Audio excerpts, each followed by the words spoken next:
Hello everyone. So for today we are going to discuss or report the primitive communism and the egalitarian society. This has been reported by Mr. Gare James, Ms. Ilano Pamela, and Ms. Lavia Cristina Isaac. Now before we proceed to our discussion, let us first define what is primitive communism. Now, primitive communism refers to the collective right to the basic resources, the absence of hereditary status or authoritarian rule, and the egalitarian relationships that preceded exploitation and economic stratification in human history. Now, for us to understand more of what is primitive communism, let us first know what is its history or origin. Now, in political and social sciences, communism comes from the Latin word which means communis or common or universal. Communism is a political, and economic ideology and movement whose ultimate goal is the establishment of the true communist society, which is a socio-economic order structured upon the common ownership of the means of production and the absence of social classes, money, and state. Now, for the history of primitive communism, Karl Marx and Engels were inspired by Lewis Henry Morgan's description of communism in living that characterized the Europeanization of North America. The speculative evolutionary history of Lewis highlighted the liberty and equality among the Asian people that was evident in the family setting in the Iroquois nation. Engels transformed this idea into a revolutionary theory with a publication of the origin of family in 1884. He argued that transition from traditional modes of production to subsequent production involved a change of production for domestic or family use to production of sale or exchange and transformation from communal family relation to an individual family as a main economic unit. Marx and Engels expanded the use of communism to include not only hunters and gatherers but also subsistence agricultural communities. Now, for the characteristic of primitive communism, first we have full democracy. This is because that all members of the society had to make decision to arrive at the solution of regardless of their sexes. The second, lack of specialization. This is because all people in the society were supposed to do all jobs together. Jobs include tool making, gathering foods, preparing shelters, and hunting. For the third one, we have absence of exploitation. The communal society has neither exploiters or exploited. Now, for the shifting of cultivation, the primitive economic organizations were of the subsistence type. This is they fall into the broad category of production consumption economics. One important reason for this is the absence of technological aids and their attempts to exploit nature, as it is illustrated by shifting cultivation. Shifting cultivation means that some plot of lands are not cultivated for long, that cultivators move from one plot to another. The reasons for doing so are understandable. The decreasing yield of land as a result of continuous cultivation can be counteracted through proper maturing, but maturing represents a rather advanced scientific level of cultivation. Next, we have hunting and gathering. Hunting-gathering societies hunt animals and gather plants as their means of survival. Hunter-gatherers move about a great deal in search for food, but they cover all a small area because their food sources are so limited. Usually men are hunting and women are gathering. Next, we have economic surplus.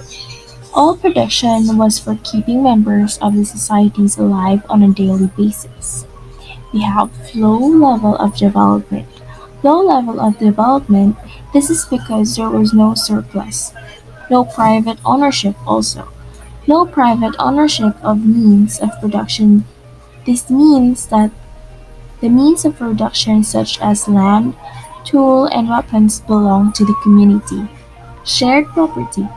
There is no concept of ownership beyond individual possessions.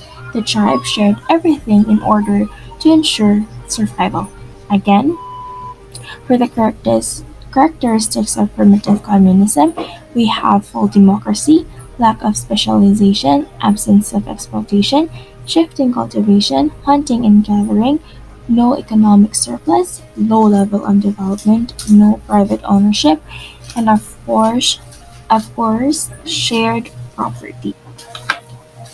For for the evolution of primitive communism, we have the rise of social class. Society has changed the human history.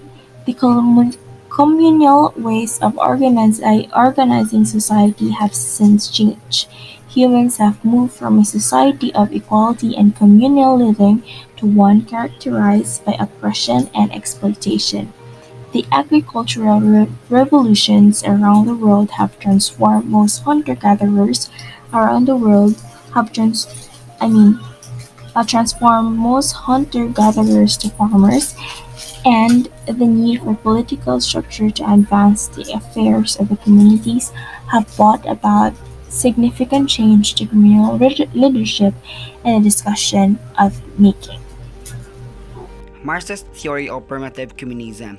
So Marx's initial drive to create the basic tenets of communism began in the middle of the 19th century, as he observed the existing capitalist system being used as a tool by the bourgeoisie to enslave the working class or proletariat. So Marx believed that capitalism was an antiquated system that fed on the working class and increased the gap between rich and poor. So primitive communism was a concept put forward by Karl Marx. He proposed that the traditional hunters and gatherers were based on the egalitarian social relations and common ownership. The first stage is usually called primitive communism. It has the following characteristics.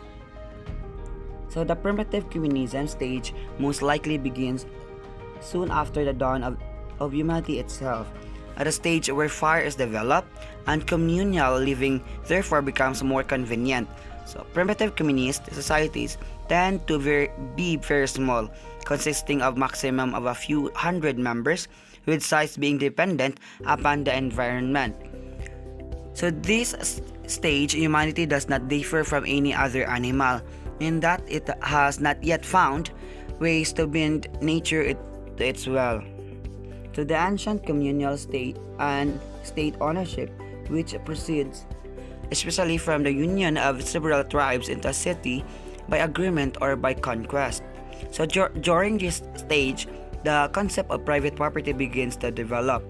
With the development of the private property, they find the first time the same conditions which they shall find again, only on a more extensive scale with modern private property. So his well-known tome, the Communist Manifesto, published in 1848 and written with the fright of Friedrich Engels, sought to outline the basic faults of capitalism and educate readers on the principles of communism, the Marx's solutions to perceived problem of a free market society. So the manifesto contained 10 steps, known as the 10 planks, were intended as a test to determine if a society had successfully become a communist state. So this stage ends with the development of private property, especially with the development of large-scale agriculture. So this in turn produces productive property such as cattle and slaves. So the social class in communism. So Marx and Lenin knew that the ideal state couldn't be created in one day. For some time, the Communist Party would have to rule the state to subdue the last capitalist resistance, to re-educate the people, and to convince them to become useful members of society. This gives the Communist Party absolute power in the communist countries. And like Acton said, power tends to corrupt. Absolute power corrupts absolutely. So perceived benefits of communism. Number 1, theoretically, a communist society promotes the quality of all people. So classes do not exist in a communist system, and therefore all citizens are equal. So this eliminates the class struggle that Marx believed caused numerous conflicts, including shortages and war. So number 2, communist ideology seeks to eliminate child labor and encourage education for everyone. So each child is entitled to an education under communist principles. And number 3, communism supports a lack of competition, which originates within its belief in equality for everyone. And number 4, under the communist system, every member of society is given a job, so the government owns all production and can therefore employ its member of society. So in a capitalist economy, employment ebbs and flows. Lack of employment can lead to poverty, so lowered self-esteem and substance abuse. So in our communist system, all citizens are provided work. So in definition of egalitarian society, an egalitarian society is one in which there are as many possessions of prestige in any given age, sex, and grade there are persons capable of filling them. So next is the origin of egalitarian society. So egalitarianism, from French "égal" meaning equal, or equalitarianism, is a school of thought that prioritizes equality for all people. So according to the Stanford Encyclopedia of Philosophy, egalitarian doctrines maintain that all humans are equal in fundamental or social status.